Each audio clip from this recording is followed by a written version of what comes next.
As Voltaire became more and more famous, he received invitations. Invitations from monarchs all over the world wanting to bring the famous writer to their country. Many of these rulers in Vienna, Berlin, St. Petersburg were in quest of a similar enlightenment, knowledge, expertise. And what better way to do that than to invite the most famous French writer to your country?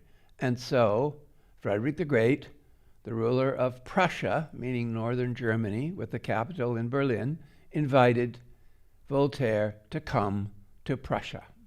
So he came to Prussia. He came to Prussia.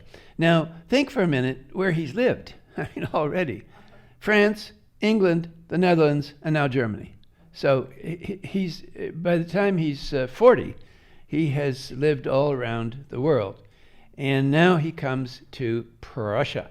Prussia is, of course, in the hands of Frederick the Great. You all know that in the second half of the 18th century in northern Germany, this young man inherits from his father a relatively small state. Here's the map that shows Prussia. Prussia is basically all that green stuff on the north, and then Berlin is the blue arrow. So you can see Berlin is way to the east, and it's just a little tiny state originally. So this is a map showing you going way back into the 1600s, and it starts out as just the Margrave of Brandenburg. Now, Margrave of Brandenburg is very small, but it had one great thing. The Margrave was one of the 7 electors of the Holy Roman Empire. So it meant all the way through, all the 1400s, 1500s, 1600s, the Margrave is an important northern German aristocrat, leader, and so it's always a foot in the door. It's always a place that could become important, and it does in the 1700s, thanks to his father and grandfather. And what they do is keep adding little pieces. First, they add the little Duchy of Prussia to Brandenburg, so now they have a little bigger state. And then they take a little bit away from Poland, and that adds a little bit more. And so pretty soon, his father and they keep adding pieces, little pieces of the territory, and slowly Prussia emerges in the 1750s. Here's a good map showing you Prussia. So by then Prussia, now pretty soon that east part's going to be unified, and then you've got a nice big piece at the expense of Poland and at the expense of Austria. And so that's what's happened. So Prussia is just slowly growing. There's Frederick the Great, 1700.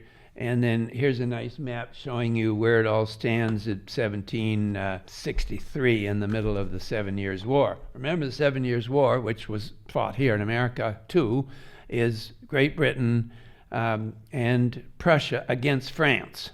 So at this moment, Great Britain and Prussia are allies. And then after it's all over, then here's kind of how it all settles. You can see the purple, which is Prussia. So that's pretty much what Voltaire is coming to visit. Berlin is the capital. It's just one of maybe a dozen German states, important German states. Hanover's one of them, from whence cometh the kings of England. And so they've met in 1740 when Voltaire is laid up in a little duchy of Cleves. And so he meets Frederick, and Frederick says, anytime that you could come, anytime you're interested, we'd love to have you come. Frederick says Voltaire has the eloquence of Cicero, the mildness of Pliny, the wisdom of Agrippa. He combines, in short, what is to be collected of virtues and talents from the 3 greatest men of antiquity, meaning Roman antiquity. And so he's already sure that Voltaire is like one of the greatest men in the world, and this is 1740, and Voltaire still has, another double that amount of time on this earth. So Voltaire goes to Prussia. Voltaire said that Frederick was like Julius Caesar, Augustus, Marcus Aurelius, Trajan, Antoninus Pius, Virgil, Pliny, Horace, Maecenas, Cicero, Homer, Rochefoucauld, Bruyere, Solomon, Prometheus, Apollo. Socrates, Alcibiades, Alexander, Henry IV, and Francis I. He thinks like Marcus Aurelius and writes like Cicero. How about that?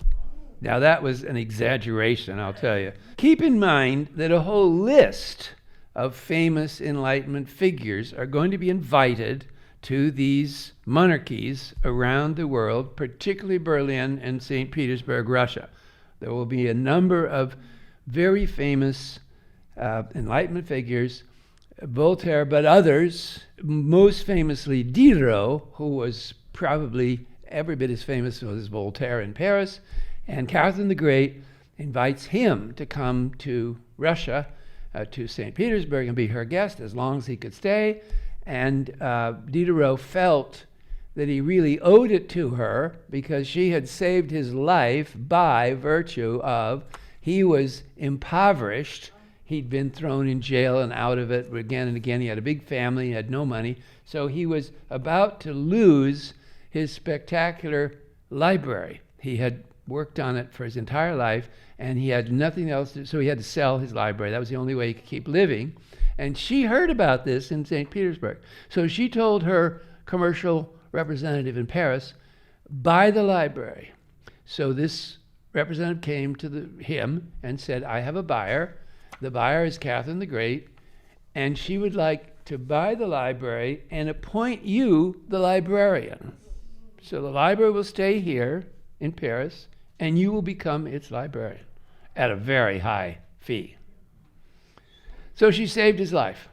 She saved his life, and he was ecstatic and grateful. And so she said, anytime, we'd love to have you. And he just decided he should do it because she saved his life.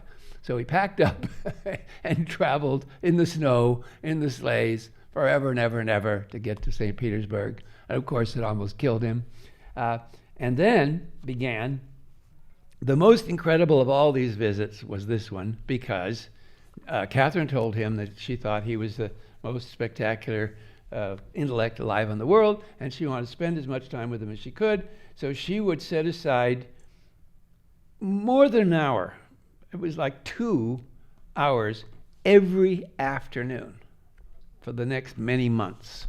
So every day, the ruler of Russia would be in conference with Diderot, and they would sit. Now, of course, remember, French is like her main language. You know, she speaks French. She's been doing it since she's a kid. So she's totally at one with him. And so they would sit face to face, started out on the couch, and then all of a sudden he came in one day and they'd been moved to 2 chairs with a table in between them.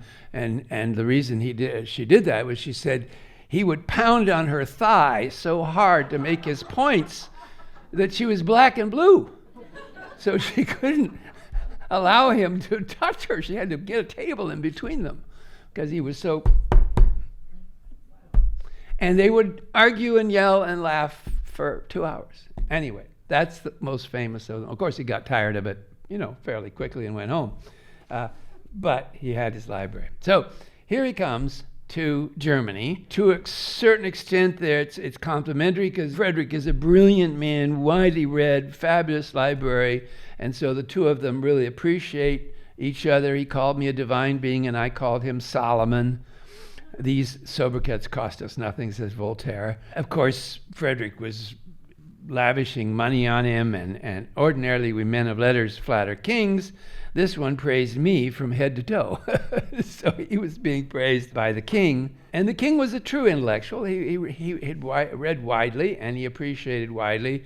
And so here at the palace, which you can visit, this is contemporary, was a great place for him to be. He was in constant danger of being prosecution, so being in Prussia was a very good idea.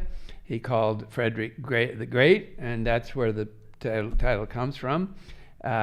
He liked being, celebrated by Frederick, and Frederick liked having him there. So when Voltaire wrote to his friends in Paris that his king was a combination of Apollo and Marcus Aurelius, and that he turned Berlin into a new Athens, he could preen himself on having gained admission to the elite. But, of course, it didn't last long, naturally. They were both prima donnas. The king was used to being absolute, and Voltaire was not used to being in an environment where there was no freedom of anything, because in this country it was whatever the king wanted, and therefore it was fairly quick that there was trouble, friction, and so he came up with an excuse. He had to go back to France for his affairs, this, that, or the other, and so now he came home.